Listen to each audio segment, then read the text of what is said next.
नारायणं नमस्कृत्य नरं चैव नरोत्तमं देवीं सरस्वतीं व्यासं ततो जयमुदीरयेत् ततो जयमुदीरयेत्। आप सभी को मेरा नमस्कार। आज हम महाभारत के आदि पर्व से एक कहानी देखेंगे, ब्रह्मतेज की महिमा। तो इसमें वन के अंदर एक गंधर्व होता है चित्ररथ, वो अर्जुन को एक कहानी सुनाते हैं। ये महाभारत के आदि पर्व में कहानी आती है कि प्राचीन भारत में कान्यकुब्ज प्रदेश में एक गाधी नाम के राजा थे। वो राजर्षि कुशिक के पुत्र थे। ठीक है, कुशिक राजा के पुत्र थे गाधी, और गाधी के पुत्र थे विश्वामित्र। तो वो राजा थे, तो एक बार वन में गए, अपनी सेना के साथ थके हुए थे, तो वशिष्ठ मुनि के आश्रम में गए। तो वशिष्ठ मुनि ने उनका बहुत ही अच्छा आतिथ्य सत्कार किया, उनको अच्छा अच्छा भोजन खिलाया, सभी सुविधाएं प्रदान की। तो विश्वामित्र मुनि को आश्चर्य हुआ कि ये तो मुनि है, जंगल में रहते हैं, उनके पास ये सब सुविधाएं कैसे आई। तो उन्होंने देखा कि इनके पास एक गाय है, उसका नाम है नंदिनी। और वो गाय कैसी है, कामधेनु, जो कामना होती है वो पूर्ण करती है, ऐसी वो धेनु थी, ऐसी गाय थी।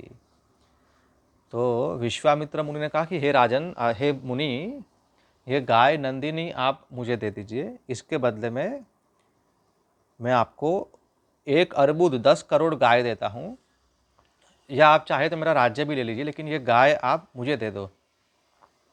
तो वशिष्ठ मुनि ने कहा कि ये संभव नहीं है, मैं मेरे यज्ञ याग करता हूँ, यहाँ कोई अतिथि आ गए, कोई यक्ष आ गए, कोई तपस्वी आ गए, उनकी सेवा के लिए जो सामग्री चाहिए वो मुझे ये गाय देती है, मैं आपको नहीं दे सकता हूँ। तो विश्वामित्र मुनि ने कहा कि अरे, मैं राजा हूँ, क्षत्रिय हूँ, मैं चाहूँ तो बलपूर्वक ये गाय को उठा के ले जाऊँगा, आप क्या कर लोगे। तो विश्वामित्र मुनि वो गाय को उठा के ले जाने लगे, विश्वामित्र के कहने से उनके सैनिक। तो वो गाय रोने लगी कि आप कुछ कीजिए वशिष्ठ मुनि। अब वशिष्ठ मुनि का नाम वशिष्ठ क्यों हुआ, क्योंकि उन्होंने सभी इंद्रियों को अपनी वश में रखी थी, सभी इंद्रियों को उन्होंने वश में रखा था अपने, इसीलिए उनका नाम क्या था, वशिष्ठ। तो उन्होंने कहा कि बेटा नंदिनी, मैं तो तपस्वी ब्राह्मण हूँ, क्षमा ही मेरा धर्म है, मैं क्या कर सकता हूँ। तो नंदिनी ने कहा कि आप कुछ मत कीजिए, आप मुझे सिर्फ इतना बताइए कि क्या आपने तो मेरा त्याग नहीं किया है ना। तो वशिष्ठ मुनि ने कहा कि नहीं नहीं, मैंने त्याग नहीं किया है, तुमको जो ठीक लगे वो करो। तो नंदिनी ने अपने शरीर से सब सैनिक प्रकट किए, यवन म्लेच्छ है ना ये सब, और ये सैनिकों ने विश्वामित्र के सैनिकों की पिटाई की, लेकिन मार नहीं डाला, बस पिटाई करके भगा दिया।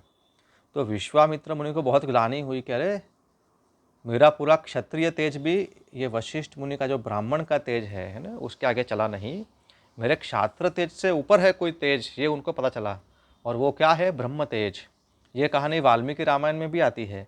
तब विश्वामित्र मुनि वहाँ वाल्मीकि रामायण में बोलते हैं, दिग्बलम क्षात्र बलम ब्रह्म तेजो बलम बलम।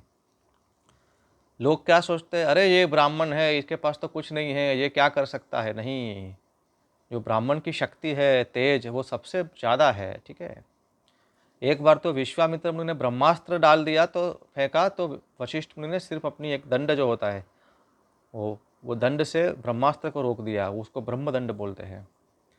तब विश्वामित्र मुनि को लगा कि अरे, मेरा ब्रह्मास्त्र से बढ़कर कोई शक्ति है। फिर उन्होंने सोचा कि मैं ब्राह्मण बन जाता हूँ, लेकिन नियम, साधारण नियम यही है कि जो जन्म से जो वर्ण मिलता है वो जीवन भर रहता है। लेकिन विश्वामित्र मुनि ने इतनी तपस्या की कि स्वयं ब्रह्मा जी ने उनको कहा कि ठीक है, आज से तुम ब्राह्मण। तो विश्वामित्र मुनि इस तरह से ब्राह्मण बन गए थे, बहुत घनघोर तपस्या करने के बाद। और उन्होंने इंद्र के साथ सोमपान भी किया था। तो ऐसे विश्वामित्र मुनि थे।